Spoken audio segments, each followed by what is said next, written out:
ನಮಸ್ಕಾರ ಸ್ನೇಹಿತರೆ, ಇವತ್ತು ನಾನಿಲ್ಲಿ ಹಾಗಲಕಾಯಿನ ತೊಗೊಂಡಿದ್ದೀನಿ. ಬನ್ನಿ ಇವತ್ತು ಹಾಗಲಕಾಯಿ ಫ್ರೈ ಮಾಡ್ಕೊಳ್ಳೋಣ. ಮತ್ತು ಹಾಗಲಕಾಯಿ ಕಹಿ ಅಂತ ಇಷ್ಟಪಡ್ದಲೇ ಇರೋರು ಸಹ ಈ ರೆಸಿಪಿನ ಒಂದು ಸಾರಿ ಟ್ರೈ ಮಾಡಿ ನೋಡಿ. ತುಂಬ ರುಚಿಯಾಗಿರುತ್ತೆ. ಮಾಡ್ಕೊಳ್ಳೋದಂತೂ ತುಂಬಾ ಸುಲಭವಾಗಿ ನಾವು 10 ನಿಮಿಷದಲ್ಲಿ ಈ ರೆಸಿಪಿನ ಮಾಡ್ಕೋಬೋದು.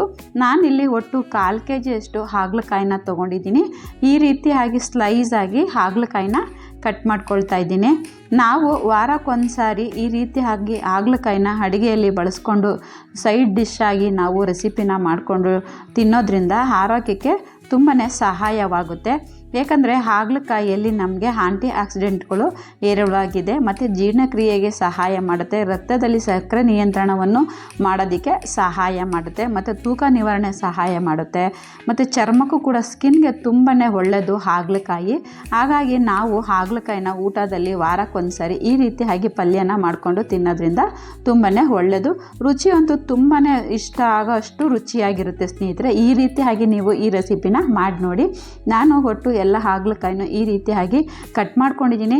ಮತ್ತು ಇದರಲ್ಲಿ ಏನಾದರೂ ದೊಡ್ಡದು ಬೀಜ ಇದ್ದರೆ ಅದನ್ನು ತಕ್ಕೊಬೋದು. ನಾನು ಕೆಲವೊಂದರಲ್ಲಿ ಆ ರೀತಿಯಾಗಿ ಬೀಜ ಇದೆ ಅದನ್ನು ತೆಕ್ಕೊಂಡಿದ್ದೀನಿ. ತೆಕ್ಕೊಂಡು ಆದಮೇಲೆ ನಾನು ಈ ರೀತಿಯಾಗಿ ಒಂದು ಬೌಲಲ್ಲಿ ಸೇರಿಸ್ಕೊಳ್ತಾ ಇದ್ದೀನಿ. ಬೌಲಿಗೆ ಸೇರಿಸ್ಕೊಂಡಾದಮೇಲೆ ಇದಕ್ಕೆ ನಾನಿಲ್ಲಿ 1/4 ಸ್ಪೂನಷ್ಟು ಅರಿಶಿನ ಪುಡಿನ ಸೇರಿಸ್ಕೊಳ್ತಾ ಇದ್ದೀನಿ. 1/4 ಸ್ಪೂನಷ್ಟು ಉಪ್ಪನ್ನ ಸೇರಿಸ್ಕೊಳ್ತಾ ಇದ್ದೀನಿ. ಎರಡನ್ನೂ ಸೇರಿಸ್ಬಿಟ್ಟು ಮಿಕ್ಸ್ ಮಾಡಿ ಇಟ್ಕೊಳ್ಳೋಣ.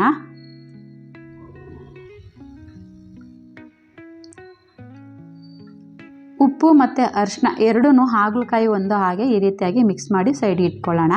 ನೆಕ್ಸ್ಟು ನಾನಿಲ್ಲಿ ಒಂದು ಬಾಣಲೆ ಇಟ್ಕೊಂಡು ಬಾಣಲೆಗೆ 1 ಸ್ಪೂನಷ್ಟು ಎಣ್ಣೆ ಸೇರಿಸ್ಕೊಳ್ತಾ ಇದ್ದೀನಿ.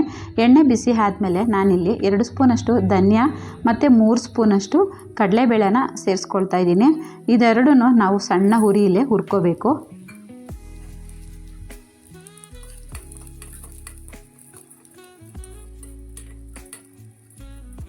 ಮೊದಲು ಕಡಲೆಬೇಳೆ ಧನಿಯಾ ಎರಡೂ ಹುರ್ಕೊಂಡಾದಮೇಲೆ ಇದ್ರ ಜೊತೆಯಲ್ಲಿ ನಾನಿಲ್ಲಿ 1 ಸ್ಪೂನಷ್ಟು ಜೀರಿಗೆನ ಸೇರಿಸ್ಕೊಳ್ತಾ ಇದ್ದೀನಿ.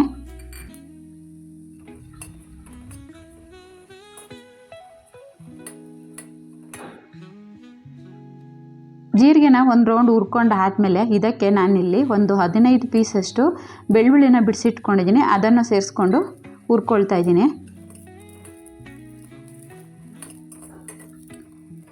ಬೆಳ್ಳುಳ್ಳಿನ ಒಂದು ರೌಂಡ್ ಹುರ್ಕೊಂಡು ಆದಮೇಲೆ ಇದ್ರ ಜೊತೆಯಲ್ಲಿ ನಾನು 4 ರೆಕ್ಕೆಯಷ್ಟು ಕರಿಬೇವಿನ ಸೊಪ್ಪನ್ನು ಸೇರಿಸ್ಬಿಟ್ಟು ಹುರ್ಕೊಳ್ಳೋಣ.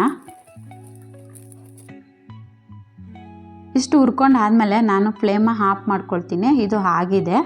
ಇವಾಗ ಇದ್ರ ಜೊತೆಯಲ್ಲಿ ನಾನು ಅರ್ಧ ನಿಂಬೆಹಣ್ಣು ಸೈಜಷ್ಟು ಹುಳಿನ ಸೇರಿಸಿ ಬಾಣಲೆ ಬಿಸಿಯಲ್ಲಿ ಹುರ್ಕೊಳ್ತೀನಿ.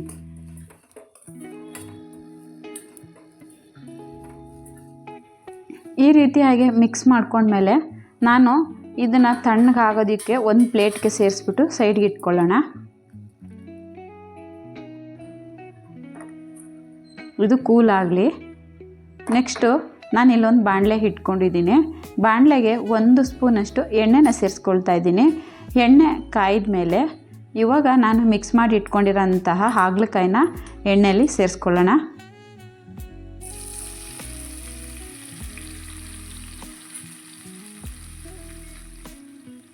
ಎಣ್ಣೆಯಲ್ಲಿ ಸೇರಿಸ್ಕೊಂಡು ಹುರ್ಕೊಳ್ಳೋಣ.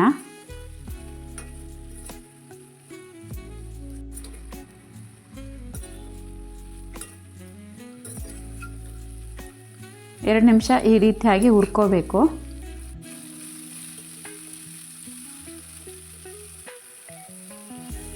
ನಾವು ಟೊಮೊಟೊ ಈರುಳ್ಳಿ ಏನು ಸೇರಿಸ್ಕೊಳ್ಳೋದು ಬೇಡ, ಹಾಗೇನ ಮಾಡ್ಕೋಬೋದು. ಇವಾಗ ನಾನು ಒಂದು 5 ನಿಮಿಷ ಮುಚ್ಚಿಟ್ಕೊಳ್ತೀನಿ. ಅಷ್ಟರಲ್ಲಿ ನಾನಿಲ್ಲಿ ಒಂದು ಮಿಕ್ಸಿ ಜಾರ್ ತೊಗೊಂಡಿದ್ದೀನಿ.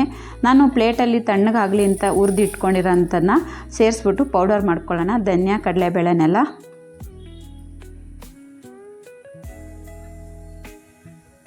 ಮಿಕ್ಸಿ ಜಾರ್ಗೆ ಸೇರಿಸ್ಕೊಂಡ್ಮೇಲೆ ಇದ್ರ ಜೊತೆಯಲ್ಲಿ ನಾನು 1 ಸ್ಪೂನಷ್ಟು ಬೆಲ್ಲನ ಸೇರಿಸ್ಕೊಳ್ತಾ ಇದ್ದೀನಿ.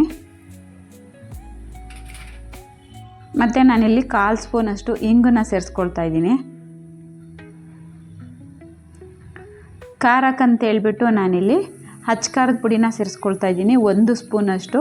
ನಾವು ಬೇಕಿದ್ರೆ ಒಣಮೆಣ್ಸಿನ್ಕಾಯಿನ ಹುರಿಯೋದಕ್ಕೆ ಬೇಕಾದರೆ 10 ಮೆಣಸಿನ್ಕಾಯಿನ ಸೇರಿಸ್ಕೋಬೋದು.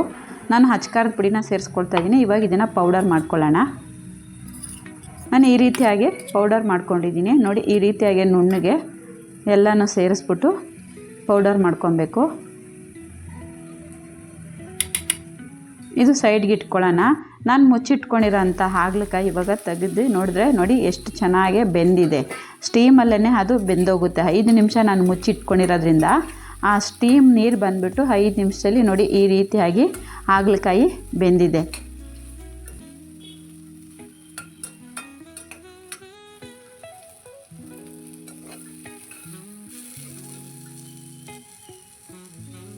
ನೋಡಿ ಈ ರೀತಿಯಾಗಿ ಬೆಂದಿರೋಂಥ ಹಾಗಲಕಾಯಿಗೆ ನಾವು ಪೌಡರ್ ಮಾಡಿ ಇಟ್ಕೊಂಡಿರೋಂತಹ ಮಸಾಲನ ಸೇರಿಸ್ಕೊಳ್ಳೋಣ. ನೋಡಿ ನಾವಿಲ್ಲೇನು ಜಾಸ್ತಿ ಮಸಾಲೆ ಹಾಕ್ಕೊಂಡಿಲ್ಲ, ಚಕ್ಕೆ ಲವಂಗ ಏನನ್ನು ಸೇರಿಸ್ಕೊಂಡಿಲ್ಲ, ತುಂಬ ಸಿಂಪಲ್ಲಾಗಿ ಮಾಡ್ಕೊಂಡಿದ್ದು. ರುಚಿ ಅಂತೂ ಅಷ್ಟೇ ಅದ್ಭುತವಾಗಿರುತ್ತೆ ಸ್ನೇಹಿತರೆ. 2 ನಿಮಿಷ ನಾವು ಆ ಮಸಾಲಾನ ಸೇರಿಸ್ಬಿಟ್ಟು ಹಾಗೆಯೇ ಹುರ್ಕೊಳ್ಳೋಣ. ಈ ರೀತಿಯಾಗಿ ಹುರಿದ ಮೇಲೆ ನಾನು ಇದನ್ನು ಮತ್ತೆ 2 ನಿಮಿಷ ಮುಚ್ಚಿ ಬೇಯಿಸ್ಕೊಳ್ತೀನಿ. ಇವಾಗ ನೀಟಾಗಿ ಉಪ್ಪು ಖಾರ ಎಲ್ಲ ನೀಟಾಗಿ ಮಸಾಲೆ ಹಿಡಿದಿರುತ್ತೆ. ಹಾಗಾಗಿ ಫಸ್ಟೇ ನಾವು ಮೊದಲಿಗೆ ಈ ರೀತಿಯಾಗಿ ಬೇಯಿಸ್ಕೋಬೇಕು. ಈ ರೀತಿ ಬೆಂದಾದಮೇಲೆ ನಾನಿಲ್ಲಿ ಅರ್ಧ ಗ್ಲಾಸಷ್ಟು ನೀರನ್ನ ಸೇರಿಸ್ಕೊಳ್ತಾ ಇದ್ದೀನಿ. ನೀರನ್ನ ಸೇರಿಸ್ಬಿಟ್ಟು ಮಿಕ್ಸ್ ಮಾಡ್ಕೊಳ್ಳೋಣ. ಒಂದು 50 ml ಸೇರಿಸಿದ್ರೆ ಸಾಕು ನೀರು.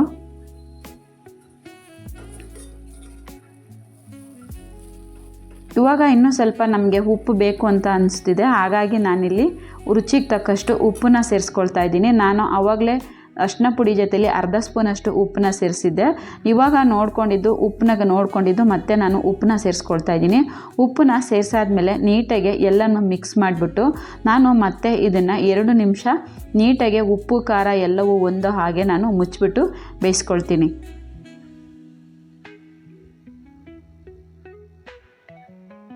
2 ನಿಮಿಷ ಆದಮೇಲೆ ನೋಡಿ ಬಿಸಿ ಆಗಿರುವಂಥ ಹಾಗಲಕಾಯಿ ಫ್ರೈ ಬೆಂದು ರೆಡಿ ಆಗಿದೆ ಸ್ನೇಹಿತರೆ.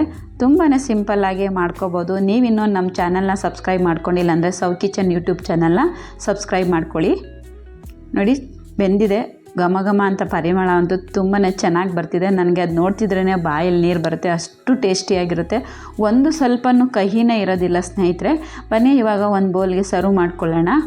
ಬಿಸಿ ಆದಂಥ ಹಾಗಲಕಾಯಿ ಫ್ರೈ ರೆಡಿ ಆಗಿದೆ ಸ್ನೇಹಿತರೆ. ಈ ರೆಸಿಪಿನ ನೀವು ಒಂದು ಸಾರಿ ಮನೆಯಲ್ಲಿ ಟ್ರೈ ಮಾಡಿ ಯಾವ ರೀತಿ ಆಗಿರುತ್ತೆ ಅಂತ ನಿಮಗೆ ಅದರ ಅಭಿರುಚಿ ಸಹ ನಿಮಗೆ ಗೊತ್ತಾಗುತ್ತೆ. ತಿನ್ನೋದಕ್ಕಂತೂ ಅಷ್ಟೇ ಟೇಸ್ಟಿಯಾಗಿರುತ್ತೆ. ನಾವು ಮನೆಯಲ್ಲಿ ಓಡಾಡಿಕೊಂಡು ಹಾಗೇ ರುಚಿಯಾಗಿ ತಿನ್ನೋದಕ್ಕಂತೂ ತುಂಬಾ ರುಚಿಕರವಾಗಿರುವಂತಹ ಹಾಗಲಕಾಯಿ ಫ್ರೈ ಮಾಡಿ ತೋರಿಸಿದ್ದೀನಿ ಸ್ನೇಹಿತರೆ. ನಿಮಗೆ ಈ ರೆಸಿಪಿ ಇಷ್ಟ ಆದರೆ ಒಂದು ಲೈಕ್ ಮಾಡಿ, ಶೇರ್ ಮಾಡಿ, ನಿಮ್ಮ ಫ್ರೆಂಡ್ಸ್ಗೆಲ್ಲ ಯಾವ ರೀತಿಯಾಗಿ ಮಾಡ್ಕೊಳ್ಳೋದಂಥೇಳಿ ಈ ವಿಡಿಯೋನ ಶೇರ್ ಮಾಡಿ ಸ್ನೇಹಿತರೆ. ಮತ್ತೆ ಸಿಗೋಣ ಹೊಸ ವಿಡಿಯೋದಲ್ಲಿ. ಯಾರೆಲ್ಲ ನನ್ನ ಚಾನಲ್ ನೋಡ್ತಿದ್ದೀರೋ ಅವರೆಲ್ರಿಗೂ ಥ್ಯಾಂಕ್ ಯು ಸ್ನೇಹಿತರೆ. ನೋಡಿ ರುಚಿ ಅಂತೂ ಎಷ್ಟು ಟೇಸ್ಟಿಯಾಗಿರುತ್ತೆ ಅಂತಂದರೆ ಅದು ಹೇಳೋದಕ್ಕೆ ಆಗಲ್ಲ, ಅಷ್ಟು ಟೇಸ್ಟಿಯಾಗಿರುತ್ತೆ. Thank you.